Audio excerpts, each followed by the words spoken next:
කතා කරන්නේ 2011 වසරේදී ජපානයේ ජාතික කාන්තා ක්‍රීඩා කණ්ඩායමක් විසින් ප්‍රථම වරට ලෝක කුසලානය දිනාගත්තේ කුමන ක්‍රීඩාව සඳහාද කියලා.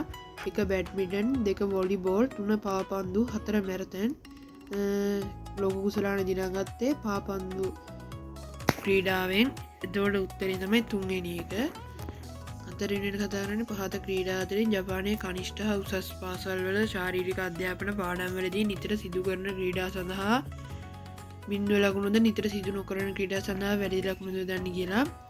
පළවෙනි එක කරාතේ, දෙවෙනි එක පිහිනීම, තුන්වෙනි එක ජිම්නාස්ටික්, හතරවෙනි එක ජූඩෝ, පස්වෙනි එක ඇරොබික්, හයවෙනි එක මැරතන්. මේ කියන්නේ ජපානයේ කනිෂ්ඨ හා උසස් පාසල්වල ශාරීරික අධ්‍යාපන පාඩම්වලදී නිතර සිදු කරන්න පුළුවන් ඒවා. කරාති කරන්න පුළුවන්නේ, පිහිනීම කරන්න බෑ, පිහිනීම කරන්න ඇඳුම් ඕනේ. ජිම්නාස්ටික් කරන්නත් බෑ, ජිම්නාස්ටික් කරන්න මැට් එකක් ඕනේ. ජූදෝ කරන්නත් පුළුවන්, ඇරොබික්ස් කරන්නත් පුළුවන්, මැරතන් කරන්න නෑනේ සාමාන්‍යයෙන් පාඩම්වලදී. තෝට මේකට උත්තරය හැටියට අපිට පළවෙනි එක හරි, දෙවෙනි එක වැරදි, තුන්වෙනි එකත් වැරදි, හතරවෙනි එක හරි, පස්වෙනි එකත් හරි, හයවෙනි එක වැරදි. ජාතිකයන් හා ක්‍රීඩා පිළිබඳ මේ දක්වා ඉගෙනගත් කරුණු ශ්‍රී ලංකාව සමග සම්බන්ධ බලා සමානකම් පිළිබඳ කණ්ඩායම් වලින් සාකච්ඡා කර සටහන් කරන්න කියන එකේ සෙල්ලාම සමානකම් වලට කියන්න. ජපානයේ මෙන්ම ශ්‍රී ලංකාවේ ජාතිකයන් ක්‍රීඩා කිරීමට ප්‍රිය කරති. ජපානයේ මෙන්ම ශ්‍රී ලංකාවේ ක්‍රීඩා නරඹා සතුටු පිරිස් බොහෝ ඇත. ජපානයේ සහ ශ්‍රී ලංකාවේ ජනප්‍රිය ක්‍රීඩා ඇත. ජපානයේ සුමෝ, මැරතන්, බේස්බෝල්, ශ්‍රී ලංකාවේ අංගම්පොර ක්‍රිකට්. ජපානයේ හා ශ්‍රී ලංකාවේ කනිෂ්ඨ හා උසස් පාසල්වල ශාරීරික අධ්‍යාපන පාඩම්වලදී නිතර සිදු කරන ක්‍රීඩා ඇත. ජපානයේ කරාතේ, ජූදෝ, ඇරොබික්. ශ්‍රී ලංකාවේ සූර්ය නමස්කාරය. යහපත් සෞඛ්‍ය තත්ත්ව පවත්වා ගැනීම සඳහා ජපානයේ සහ ශ්‍රී ලංකාවේ ව්‍යායාම් කරනු ඇත.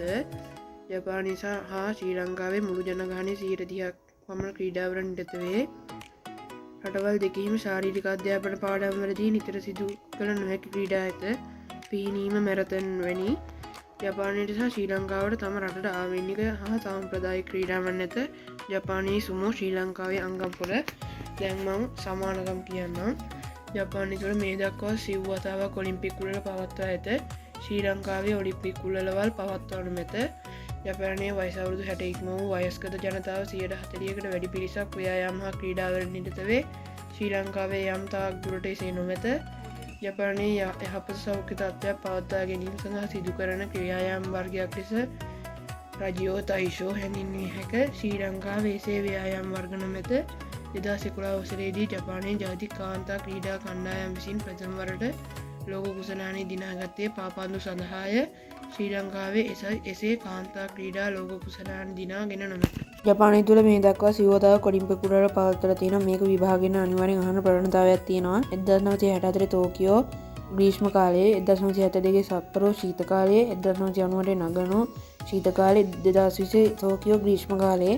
ජපානයේ මුළු ජනගහනයේ 130ක පිරිසක් දිනපතා ක්‍රීඩාවල නිරත වෙනවා.